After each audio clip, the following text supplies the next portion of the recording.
Hey, I'm Kev Camelot, and welcome to MotoGP 15 Career Mode, where we are flying Elusive Racing from Moto3 obscurity to MotoGP glory. Hopefully, in this series. And last time out, we gave birth to the team after the wildcard races in Brno, which we won, and in Valencia, where we had a monumental battle with John McPhee for the whole of the race. It really was fantastic. But also last time out, I asked you to choose the team colours for Team Elusive Racing, and thanks to Sam and Josh for their suggestions on that video, as I left you with this monstrosity. Actually, Sam said the livery looked nice. Next you're going to tell me, Sam, that the Sauber livery in F1 looks nice. Actually, I've seen that livery looks nice, and I've seen that the Formula ETS, the E-Dams livery, more yellow on it. Oh, that looks fantastic. And we might go back to, the yellow and blue for the Moto2 season. As with every season in this career mode, you will choose the bike colours. But for this season, Sam suggested some dark blue on the bike because that's the colour of my, channel logo. It's got my channel colours, so I thought it was quite fitting. And Josh suggested some orange and black on the bike and some green wheel rims. Well, I tried to make the green fit in, but it didn't quite work. I thought I'd just stick with the yellow wheel rims, which he also thought was fantastic. But now I'm trying to make the bike not look like a Dutch flag, as we've got the orange, blue and white with our sponsor X-Lite, and I didn't quite do that. I might have to change the colours around after Argentina, because that's the round I've recorded up to at the moment. But let me know if I should, switch the colours around, as we give a nice 360 view of the bike. So let's now look at it in anger round the Losail International Circuit in Qatar. Been on the calendar since 2004, been under the lights since 2008, and is the traditional season opener now on the Grand Prix motorcycle calendar. And on our Moto3 bike, it is very technical. On older bikes, it's a very technical circuit, mostly in second and third gear, particularly in the middle section of the lap, and it's a very tricky circuit. You have to be very precise in some corners to carry the speed in there, carry it through the corner, and get a good exit and get on the power early out of the corners, which is probably our main advantage against the AI around this circuit, getting on the power early against them, as you will see in the race. But it's not one of my favourite circuits. I'm not a big fan of circuits like these, in the desert, like Bahrain I think is okay. The Dubai Autodrome I don't mind, actually, maybe because it hosts the 24 hours of Dubai, which is kind of the season opener, the year opener, for the motorsport calendar for me. So maybe I like the event more than the circuit, but I kind of like that, event, as it really opens up the year, and it's a fantastic event to follow.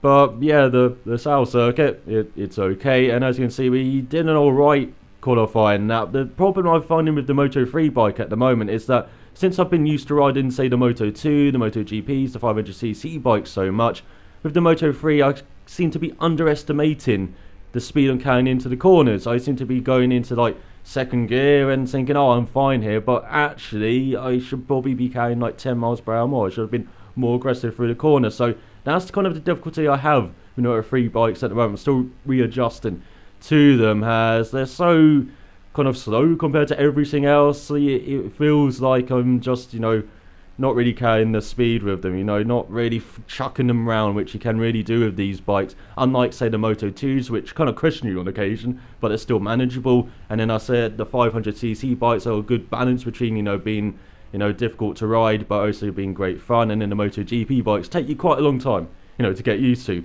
unfortunately, as they are very aggressive once you get on the power. But yeah, these Moto3 bikes you can just chuck around all over the place, and I don't seem to really be doing that. So qualifying could be very up and down for this series with the one-shot system, one-shot races as well. The races aren't live commentated though. I tried to do that. I am terrible at them. They weren't very enjoyable to do, and they're not very entertaining to watch. So yeah, I've dropped the live commentary. This is all going to be post-commentated. Now hopefully that's good for you, as well, as we did a decent qualifying lap, a 209.7, and this is how we celebrate doing a decent lap at Elusive Racing. We chuck the bike down. We don't need it for the race at all, do we? Actually, you might do. We might have to fix that up for the race. But in qualifying, Danny Kent grabbed pole ahead of Olivier in the Navarra. On the second row, he's got Quartararo, Isaac Vinales and Antonelli. And on the third row, you've got the elder statesmen of Moto3, Vasquez and Masbu, joined by Haneke. So we're not in the top 9, but we are in the top 10 on our Mahindra. Top Mahindra, very decent qualifying for us. You know, very happy with that. You know, aiming for top 10s in qualifying and top 10s in the races. I'm not really sure about the pace of the Mahindra until we really develop the bike as the season goes on. But as you can see, we've got ahead of Bastianini, Binder, McPhee, Locatelli, Bagnaia, the other Mahindra, and then the happiest man in the world at the moment, David Oloy, in 16th after his performance in India at the weekend. But yeah, very happy with that qualifying. As I say, we're going to be aiming for top 10s really in the kind of first half of this season before we develop the bike, and you know, maybe it gets a bit, you know, easier for us on this hard difficulty, as hopefully we won't qualify down at the bottom like Gabriel Rodrigo, who rounded out the 34 bike field, as the lights have gone out for this 5-lap race round Qatar, and Elusive Racing is go, and it's not a very good start to our career mode, unfortunately. We've kind of gone backwards. It seems like we're behind Bastianini there, the Italian, on our outside, looking down this inside of the first corner. Ooh, almost touched him there, but we're down to 12th, and it looks like we've got a good run on him though, into the second corner, but we're just slotting behind. We've been very cautious on this first lap. As I said, this is a one-shot, race system. Normally it takes me a few goes to get, a race recorded in normal career mode, but for this career mode, only one race. If I fall down, it's going to be very difficult, to make that time up with such a short races we have on these Moto3 with only 5 laps around this circuit. As we've got Locatelli and McPhee fighting behind us, a bit of a Valencia feel behind us it seems, as we've got Masbu, Haneke, Binder and Vasquez in fight with Vinales. Maybe they'll fight like in the Bruno wildcard races, as well, as we're using all of the curb on this first lap, but we've been very cautious on this first lap. Don't want to get in trouble, don't want to be on the back foot already, having a crash on the first lap and basically just spending the rest of the race catching up to everyone else. As you've got a great exit on Bastianini, and you got up to 11th spot. He's a bit asleep there, the Italian, as you go through the right hander where we're a bit faster than the AI, so we dive it down the inside into the left. Get out of here, Binder, get out of here, Haneke, with your ridiculous hair. As we try and get in the slipstream of Masbu. Oh, Haneke did not like that drive. He's back past us immediately, and we're defending from Binder, his fellow Red Bull KTM rider, as into the right hander. Oh, he just about held off Binder, virtually touched our back wheel of his front wheel, and if you're Keith Ewan, you know what that means. And so we're almost in trouble in the first lap, but we just about hold off Binder, and we're still trying to hold him off as we've lost half a second to Haneke, but we're just about keeping ahead of his teammate, as we're in 10th spot now, as Vasquez and Antonelli are fighting in front for 6th. So we're back where we qualified on this first lap, a very cautious first lap, but at least we haven't fallen down, we haven't fallen back, we're right where we started, and hopefully going on to the second lap we can make moves up the field as we go down this long straight. Seems to go on forever on these Moto3 bikes, as we're going to be looking behind for Binder, and our slipstream as Kent Leesaid, Olivia, Navarro, Cortualda and Vinales round out the top 5, but we've got 2 bikes on our tail, as it looks like Binder's down our inside into the first corner. Yes, he is, as we go a bit wide here as Bastianini followed him along for the ride, but we cut back on them beautifully past Binder, past Bastianini, back into the top 10, and that is a move that we're probably going to have to replicate later in the race. It seems like we've got an advantage coming out of that first corner, as in this first sector we're about a second, it looks like, behind Haneke. Yes, we are, and we've still got Binder right in our tail, about 6/10 behind us, so we built up a bit of a gap there in that first sector. And in this first half of the lap, it seems like the AI are a bit better than us, but then in the second half of the lap, especially that third sector, that seems to be where we are better, and hopefully where we can gain time on the AIs. Cortuaro and Navarro really batting for third place, while Binder and Bastianini are fighting behind us, so hopefully they're occupied, they're full back, while we can catch up to Haneke, as we lost a few tenths in that sector. That's probably our worst sector of the lap though. This is probably our best sector of the lap. As I said, through this right hander we gain on the AI loads. Look at that, gained about half a second in one corner alone, and we're virtually in slipstreaming distance down this kind of bendy back straight here, a bit like the power bike at the Hockenheim ring. It reminds me of this kind of bendy straight as we go towards the 3 right-handers from hell on this circuit, at least for me. As look at that, the back wheel didn't like the braking into that first one Very tricky first right-hander that, but the second one, we've hooked that up beautifully. Can we have got the final one and maybe think about getting in a slipstream out of that final corner and make a move down that front straight as in near side Antonelli and Masbury, as you can see, fighting in front for 7th spot as we go into the final sector after that. Look at that, we gained a second on Haneke in that sector. We got to do that every lap though to really be catching up and making moves in this race. We go to the final corner, hoping to hook up this apex on the exit, get on the power early, and there we are in the slipstream of Haneke as we go on to that free as Quartararo Navarro still fighting hard, as you can actually see in front for that podium spot as... Oh, that was a poor choice, as Haneke's got the slipstream of, I believe that is Masbury and Antonelli in front. We got out of the slipstream way too early. That was a poor choice from us there. We should have stayed in the slipstream. So we're breaking behind them in the first corner, and it looks like all three of them battling hard. But we look at this cutback. Look at this cutback. Round 1, round 2. Oh, 3 for the price of 1 there. We're up to 7th spot ahead of Antonelli. Back off here. This is our position now. That was beautiful move there. We almost kind of rehearsed that on the previous lap with Binder and Bastianini, but I didn't expect a move like that. That might be my best move of this career mode series already. I'll probably never match that, as we got Vasquez about a second ahead of us, and we still got Antonelli right behind us though, as Vinales and Vasquez, they are battling for 5th place. It is like Bruno in our wildcard race in this series, so hopefully they can continue battling and keep slowing themselves down as they're exchanging positions every corner, it looks like, and so we can catch up on our Mahindra, top Mahindra by a country mile at the moment. Unfortunately, it is kind of the worst bike in the championship at the moment. Hopefully, as I said, if we develop this bike, because we get a data pack in qualifying if we do a lap, we get a data pack in the race if we do a lap, as you have seen. So that's 2 data packs, and from the Circuit of the Americas onwards, I will show you, that bike development. I will show you that before I do qualifying, and hopefully we can develop this bike decently in the first half of the season, and then maybe up the difficulty to simulation, for the second half. Once we fully develop the bike, it might be interesting in the second half, battling, with this Mahindra against the mighty Hondas and the KTMs. Or we could just switch bikes, to the Husqvarna or the KTM or the Honda. I'm probably looking at the KTM because it's 100,000 credits, if I remember off the top of my head. So we're not too far off that. Maybe, I think we're around 35,000 going into this race. So if we do decent in this race, we could be like halfway there already. So I might be thinking of getting the KTM as well. Quartararo, Navarro and Vasquez and Vinales battling hard in front, along with Kent and Oliveira for the win. As we go on to the penultimate lap, the 4th lap of the race. Look at that, it's 2 by 2 in front of us. We're in no man's land by ourselves. We've got Masbu, Antonelli and Haneke still fighting behind us. And on this lap, nothing happened, but this is the fastest lap of the race, despite me running very wide in the first corner. I managed to get on the power early, and in this series I intend to show the fastest lap of the race if we do it. If not, I would just cut this out normally. I would edit it out, but I thought it was interesting seeing me push this bike to the limit in this race as we try and catch up and get a top 5 position, a bit better than we expected. As I said, top 10's my aim in qualifying, top 10's my aim in the race at the moment in these first few races, until we get especially the engine developed, as the engine on this bike is as slow as a snail.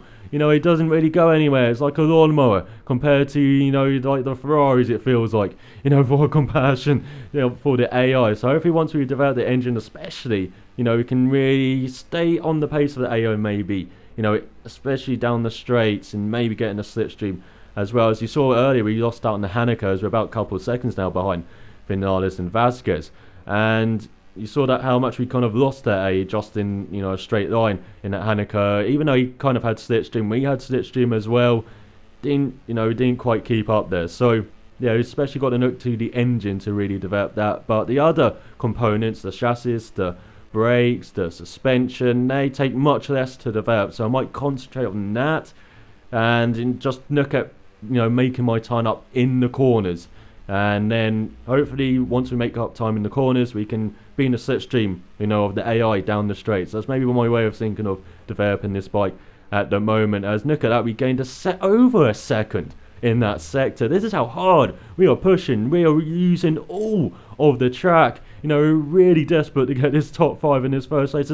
Vinales and Vasquez, they're changing position every corner at the moment. Look at that, they're too wide down the straight as we've got Masbury and Antonelli fighting behind us. As on to the final lap, it's Kent from Oliveira, Quartararo, Navarro Vinales and Vasquez virtually together across the line as we lost a bit in that final sector, but still a 208.6 is about half a second faster than I believe the AI can go. So we really gained loads, and then we can see a podium there.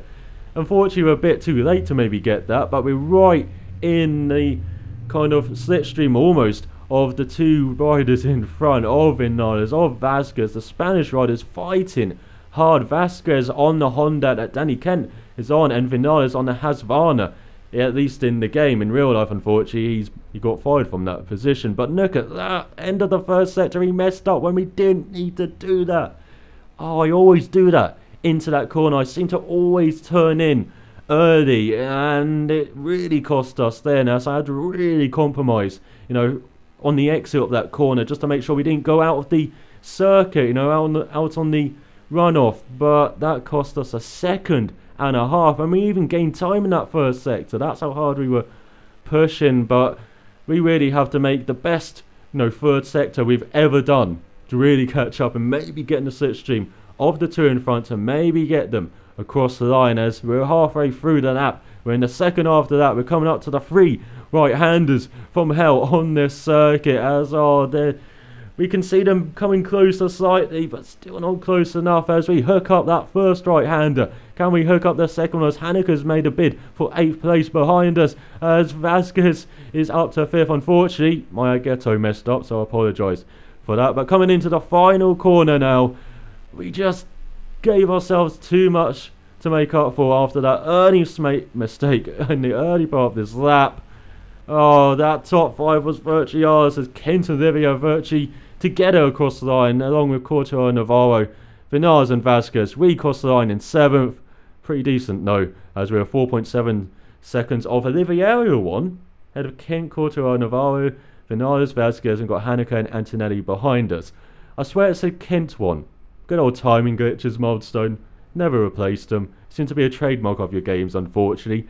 So, yeah, 7th spot though. Top Mahindra by a country mile. I will take that. That was a very solid performance from us. Our debut for Elusive Racing has Binder rounded out the top 10 of Masbu, Bastianini, and then McPhee and Harty and Locatelli virtually together across the line for the last points paying positions, as the next Mahindra is in 16th, as you can see, with Bagnania.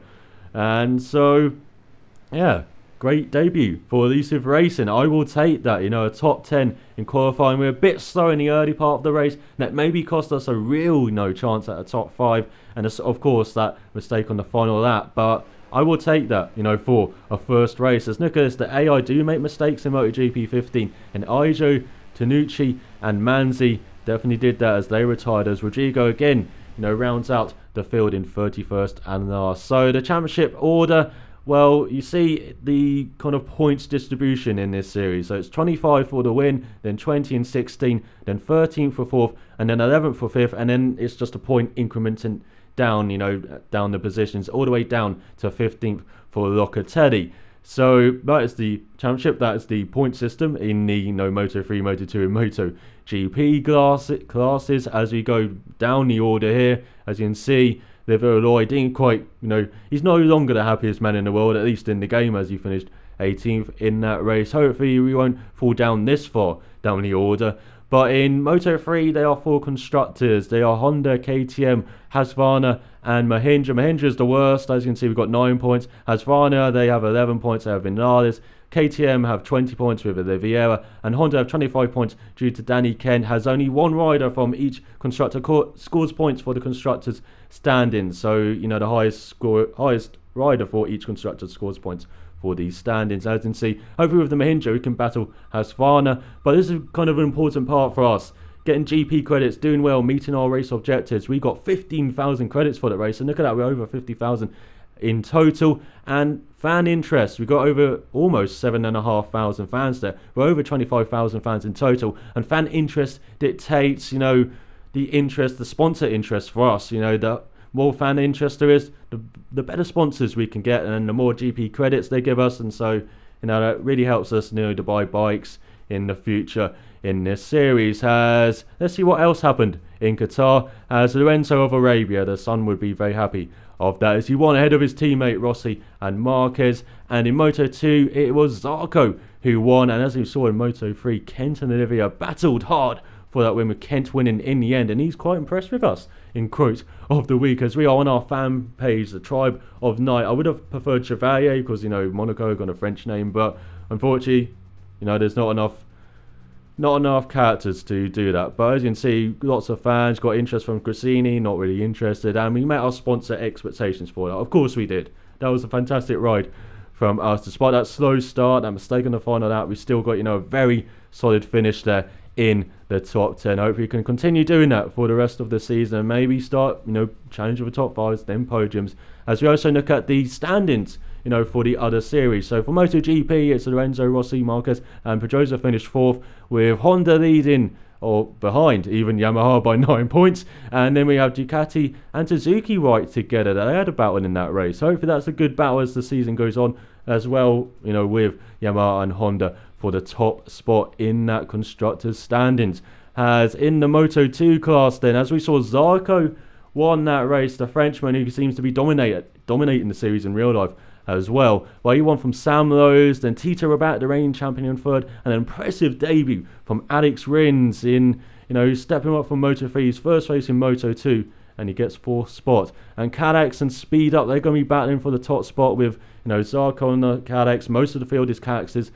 Lowe's is on a Speed Up. He's really going to be the guy who scores the points for Speed Up. And Tetfree and Suter, they have no points, and they're not likely to score points, unfortunately, for the rest of the season. If they do, and I'll bet 20 quid that they don't score points. If they do, I'll give that 20 quid to charity. So you heard it here first. If you're listening up to this point, you know, 20 quid to charity if Suter or Tech3 score points in the Moto2 constructors standings. In Moto3, as we've already seen, Kent, Oliveira, Quartararo, Navarro, the top 4. I swear Navarro isn't that good in real life. He's, you know, a rookie like Quartararo's teammate, but he's not as good as the French sensation. As in the constructor standings, Honda, KTM, Husqvarna and Mahindra. Hopefully, you know, Honda and KTM will be battling, and then Husqvarna and Mahindra will be battling for 3rd spot. So those are the standings. Let's look to the candle of mystery for what is up next in this career mode series, and it is a visit to Austin, the Circuit of the Americas, the 3.4 mile circuit made for F1 back in 2012. Well, it's very good for the motorbikes as well, as we go to the Red Bull Grand Prix of the Americas, where Losail set the fastest out of the race in 2013 with a 2:16.3. I'm not sure if we matched that. Hopefully we do, and hopefully it's another solid top 10, you know, position for us around the circuit. It's very tricky for us. I'm not very good around that circuit, unfortunately, but I hope you enjoyed this career mode race. Hope you enjoyed the beginning and debut of Elusive Racing. Thanks for watching, and I will see you next time.